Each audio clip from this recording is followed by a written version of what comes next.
اهلا بيكم.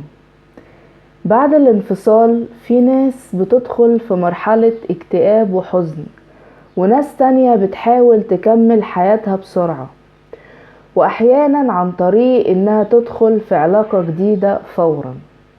لكن السؤال، هل فعلا حاجة زي كده بتساعدك انك تنسى الاكس او الشخص القديم دوت، ولا دي مجرد طريقة للهروب من الألم؟ في الفيديو ده هنتكلم عن الموضوع من منظور علمي ونفسي، وهتشوف بنفسك لو كان الحل ده حقيقي فعلا ولا مجرد وهم. ليه بعض الناس بتميل انها تدخل في علاقات بعد الانفصال؟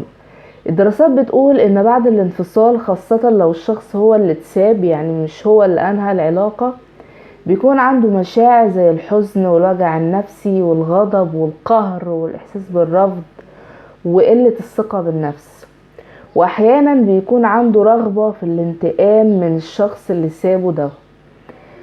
وعلشان كده في بعض الناس بتلجأ للعلاقات السريعة عشان تحس انها لسه مرغوبة ومهمة، وتحاول تتخطى مشاعر الحزن بسرعة، تلهي نفسها عن التفكير في الشخص القديم، او حتى عشان تخليه يحس انه خسر حاجة مهمة.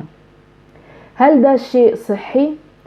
ممكن في بعض الحالات يكون جزء من التأقلم، لكن لو الدافع هو الانتقام او الهروب من المشاعر السلبية، غالبا ده هيأخر التعافي النفسي.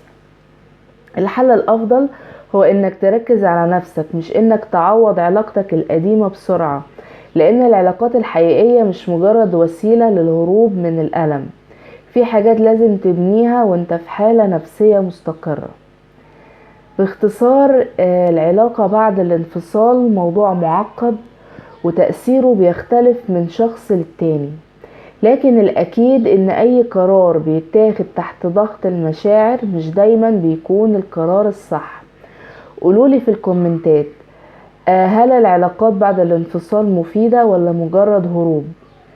شكرا.